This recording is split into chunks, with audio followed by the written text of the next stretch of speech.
Have you ever had a bad day at school and just wanted something sweet and comforting? Well, today I'm going to teach you how to make some delicious brownies from scratch. Brownies were actually made completely by accident. The baker that was making cake forgot to add the baking soda to make it rise, and that's how brownies were made. One of the world's largest known brownies today weighs over 4,000 pounds, and it was made entirely out of certified fair trade and local products. The first known printed use of the word brownie to describe a dessert appeared in 1896 in the 1896 version of the Boston Cooking School Cookbook by Fanny Farmer in reference to molasses cake, which is baked individually in tin molds. However, Farmer's brownies did not contain chocolate. A chocolate brownie or a simple brownie is a square or rectangular chocolate baked confection. Brownies come in a variety of forms and may be either fudgy or cakey, depending on their density. Brownies often do not always have a glossy skin or their upper crust. What are benefits of eating chocolate? Increase heart health. The antioxidants in dark chocolate have been shown to lower blood pressure, reduce the risk of clotting, and increased blood circulation to the heart, thus lowering the risks of a stroke, coronary heart disease, and death from heart disease. The brownie recipe I have been using has been in my family for many years, and I've been making these brownies ever since I first learned how to cook. Today I'm going to go over how to make homemade brownies by telling you what you need, the steps to make them, while having fun along the way. First, you're going to need an 8x8 pan, mixing bowls, hand mixer, mixing spoons, measuring cups, half a cup of butter, and 1 cup of sugar, 1 teaspoon of vanilla, 2 eggs, and 2 1-ounce squares of unsweetened chocolate melted, and a half cup of all-purpose flour. So step 1 is you're going to measure out all your ingredients.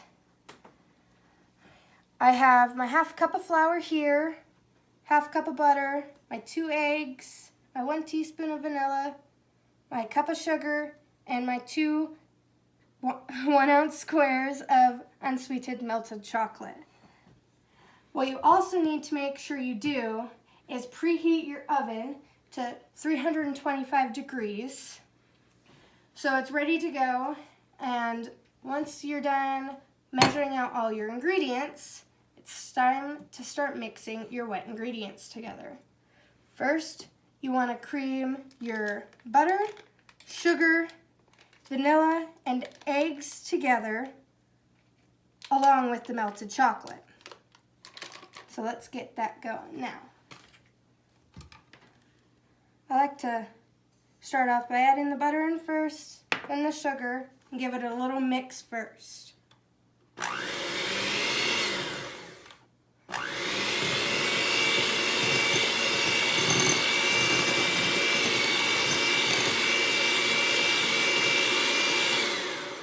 After that little mix, I grab the vanilla, pour that in, mix it a little more until well combined.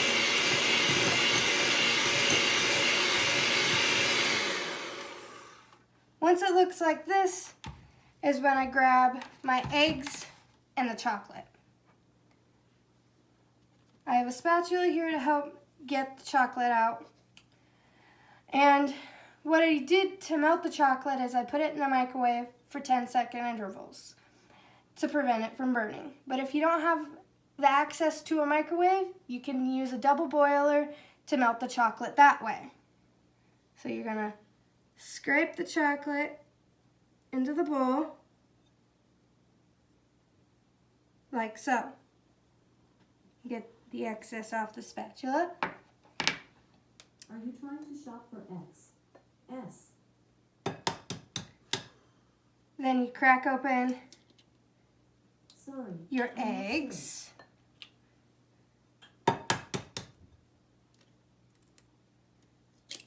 And put them in the bowl also. Then you go back to your hand mixer and blend it all together.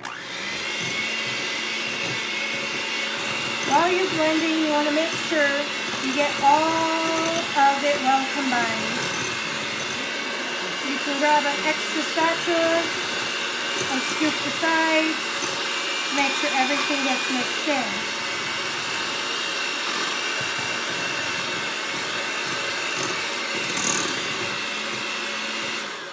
Okay, now that everything is well combined for the wet ingredients, it's time to start on with the dry ingredients.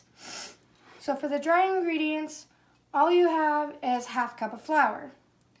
What I do is I slowly shake it on top,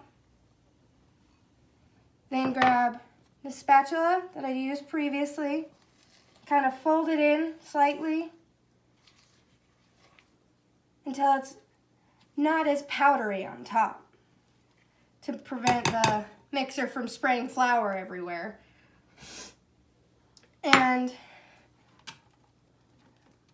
while doing so, some fun facts about brownies is one of the largest brownies, is 4,000 pounds, but one of the second largest brownies is 850 pounds and was made in Massachusetts.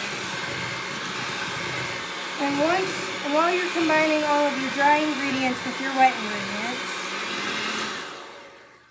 I'd make sure I continuously scrape the side of the bowl to make sure you incorporate all of the flour and get everything nice and mixed together. Because you don't want really dry brownies. Because why have really dry brownies? It's just not what a brownie is. Brownies are supposed to be moist.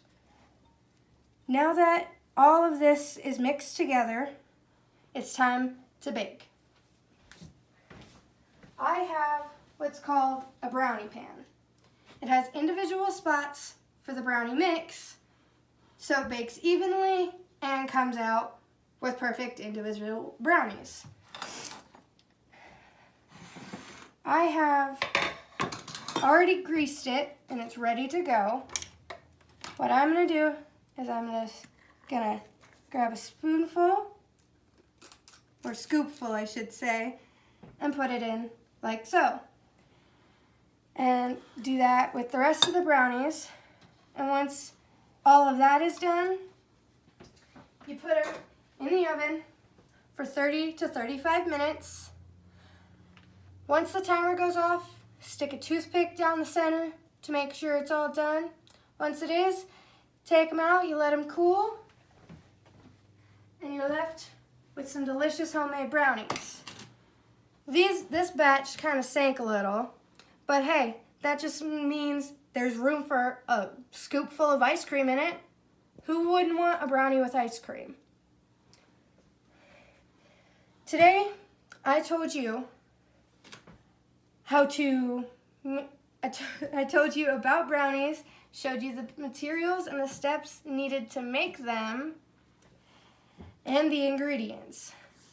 If you really enjoy this recipe, go tell your friends and family all about it. And remember, a brownie a day keeps the stress away.